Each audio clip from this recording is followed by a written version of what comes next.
Assalamualaikum warahmatullahi wabarakatuh. Nama saya Muhammad Soeimul Syafa.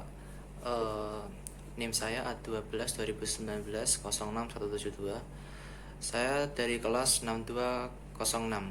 Di sini saya akan menjelaskan materi tentang interpersonal skill.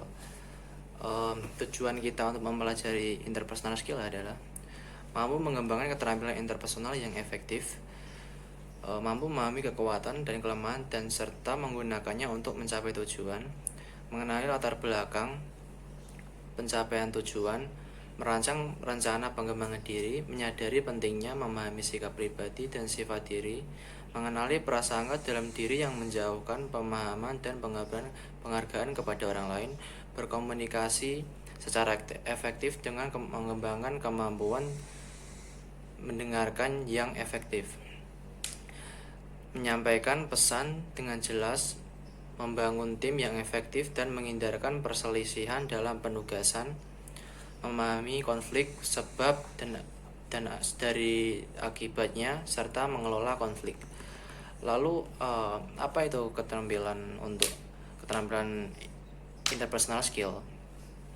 Keterampilan untuk mengenali dan merespons secara layak perasaan, sikap, perilaku, motivasi serta keinginan orang lain. Pengertian yang lain lagi adalah mampu membangun hubungan yang harmonis dengan memahami dan merespon orang lain. Lalu mengapa kita harus mempelajari interpersonal skill? Karena manusia adalah makhluk sosial, kebutuhan untuk memahami orang lain, berkomunikasi dengan orang lain, membangun hubungan dengan orang lain. Itu adalah beberapa hal mengapa kita harus belajar interpersonal skill. Jika kita memiliki keterampilan interpersonal yang tinggi, maka kita dapat menumbuhkan rasa percaya diri, mendapatkan penghargaan dari orang lain, membangun hubungan yang harmonis dengan orang lain. Lalu faktor dalam individu yang berperan dalam pengembangan interpersonal skill antara lain adalah ability, motivation, personality atau kepribadian, values dan attitude, perception. Lalu yang kesatu tadi adalah ability. Pengertian ability adalah kapasitas individu untuk mengerjakan beragam tugas untuk satu posisi tertentu. Ability terdiri dari dua tipe, intellectual ability dan kemampuan atau ability terdiri dari dua tipe. Yang pertama, intellectual ability. Intellectual ability adalah kemampuan yang berhubungan dengan pendayagunaan olah pikir. Yang kedua adalah kemampuan dan keterampilan fisikal. Kemampuan untuk menampilkan olah keterampilan fisikal. Lalu kemampuan ability individu. Kemampuan intelektual dibagi menjadi 4 jenis. Yang pertama, number aptitude. Number aptitude adalah kemampuan untuk melakukan proses perhitungan numerik secara akurat dan cepat. Yang kedua, verbal comprehension. Kemampuan mengolah bahasa dan menyusunnya secara sistematis. Yang ketiga, perceptual speed. Kemampuan untuk mengidentifikasi pola keragaman visual. Yang keempat, inductive reasoning. Kemampuan untuk menggunakan logika dan daya analisa guna memecahkan suatu problem. Lalu ada ability job fit. Ability atau kemampuan seseorang harus selaras atau fit dengan kualifikasi yang dibutuhkan oleh suatu pekerjaan.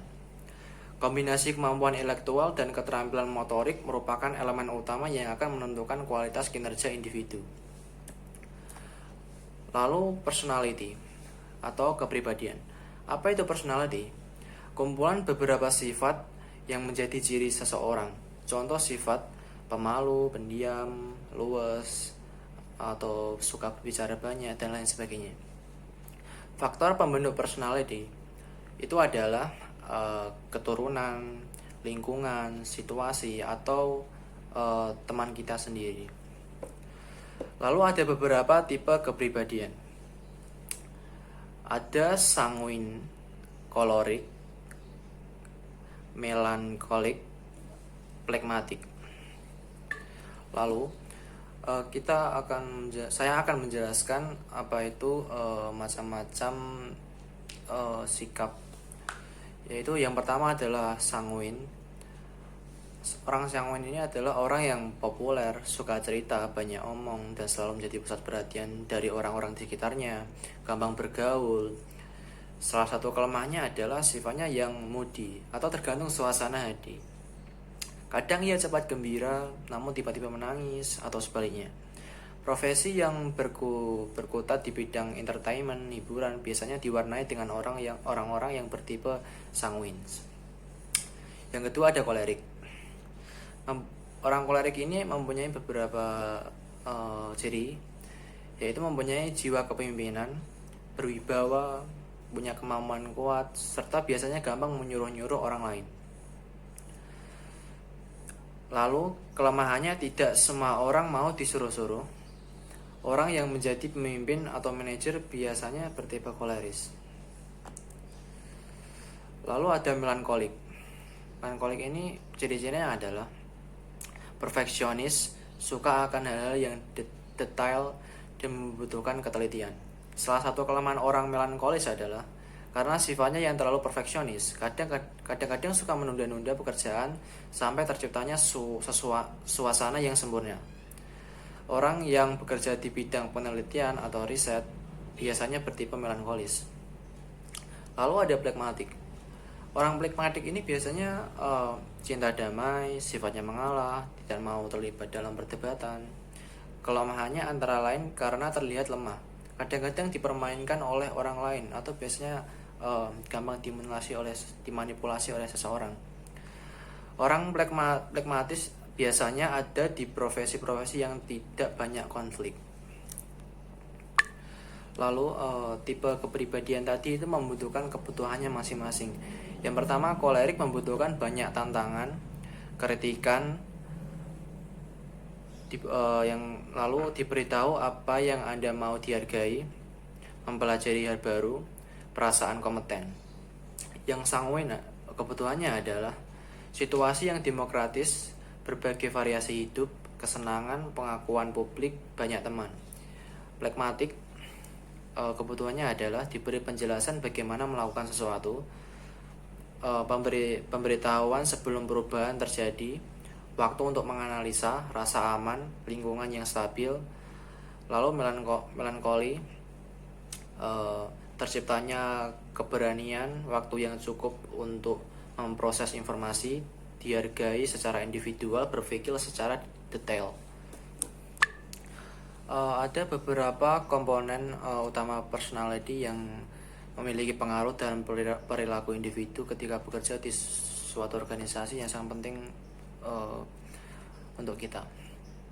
Yang pertama ada locus of control, yaitu sejauh mana seseorang percaya bahwa nasibnya tergantung pada usaha sendiri atau sangat bergantung pada hal di luar dirinya. Orang yang memiliki high external locus of control cenderung akan mudah mengeluh, mudah menyalahkan pihak lain, dan sering tidak puas dengan kondisi pekerjaannya. Yang kedua, self-esteem. Sejauh mana seseorang memiliki rasa bangga dan percaya terhadap dirinya sendiri.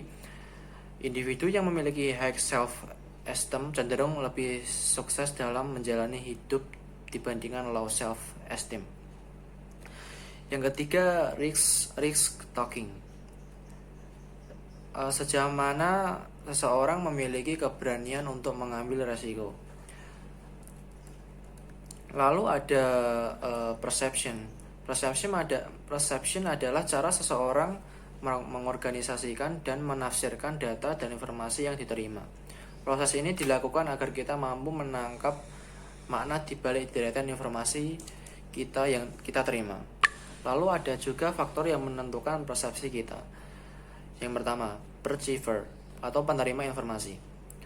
Persepsi yang dibangun oleh seseorang akan dipengaruhi latar belakang, pengalaman, sikap, dan karakteristik orang tersebut. Yang kedua ada target atau objek yang kita berikan persepsi. Karakteristik target, misal bentuk tubuh, nada suara, dan lain sebagainya. akan sangat menentukan persepsi yang kita bangun tentang objek tersebut. Yang ketiga ada situasi. Situasi di mana kita memproses persepsi tersebut. Situasi mencakup waktu, kejadian, lokasi peristiwa, dan lain-lain. Yang keempat lalu ada values dan attitude. Values adalah nilai-nilai yang kita anut dan kita jadikan rujukan ketika berproses menjalani roda kehidupan. Nilai-nilai yang kita pegang seringkali mempengaruhi sikap dan perilaku kita. Nilai-nilai yang tumbuh dalam diri kita dipengaruhi oleh faktor agama, kultur, pendidikan orang tua ketika masih kecil, dan lingkungan di mana kita tumbuh besar. Lalu sistem nilai. Sistem nilai adalah ranking sekumpulan nilai berdasar tingkat kepentingannya. Setiap individu memiliki sistem nilai yang berbeda-beda. Lalu ada beberapa tipe values. Value menurut Gordon Allport terdapat 6 tipe value, yakni yang pertama adalah teoretikal, nilai yang menjunjung tinggi aspek pengetahuan dan penemuan kebenaran melalui penyelidikan yang rasional. Lalu ada ekonomi, nilai yang menghargai hal yang bersifat pragmatis dan bermanfaat secara ekonomi. Lalu yang selanjutnya estetik, nilai yang mengagungkan harmoni, keselarasan, seni, dan estetika. Selanjutnya politik, nilai yang menghargai pendayagunaan kekuasaan dan pengaruh. Lalu sosial adalah nilai yang menjunjung tinggi pada jiwa sosial terhadap orang lain. Selanjutnya yang terakhir religius, nilai yang berkaitan dengan aspek spiritual dan keagamaan. Lalu attitude atau sikap. Sikap adalah pernyataan evaluatif baik positif maupun negatif terhadap suatu objek, orang lain, atau events. Ada beberapa 3 komponen, yakni yang pertama adalah komponen kognitif atau aspek pemikiran yang melatari lahirnya sebuah sikap. Yang kedua komponen efektif atau aspek perasaan dari suatu sikap. Misal saya suka dengan makanan Padang. Yang ketiga ada komponen behavior atau kecenderungan untuk berperilaku berdasar sikap tertentu. Misal saya akan pergi ke rumah makan untuk makan malam nanti. Lalu attitude atau sikap dalam kaitannya dengan dinamika dunia kerja. Sikap memiliki 3 jenis perwujudan. Yang pertama kepuasan kerja. Seseorang yang bersikap positif terhadap pekerjaan dan perusahaan di mana ia bekerja akan cenderung memiliki kepuasan kerja atau job satisfaction. Yang kedua ada keterlibatan kerja atau job involvement. Tingkat di mana seseorang benar-benar terlibat dengan pekerjaannya, aktif berpartisipasi di dalamnya dan terdorong untuk memberikan kinerja yang terbaik.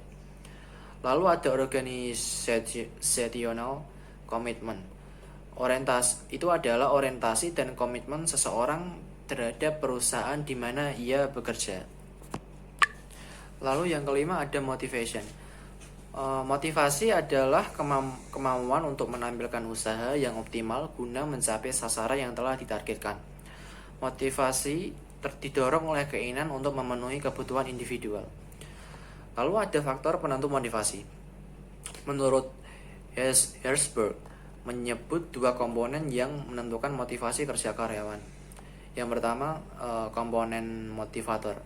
Komponen motivator adalah komponen yang ada jika eksis akan sangat mendorong motivasi kerja dan menciptakan job satisfaction. Komponen ini mempunyai beberapa hal, yakni prestasi kerja, rekognisi, tugas yang menantang, tanggung jawab, perkembangan karir, dan pertumbuhan diri.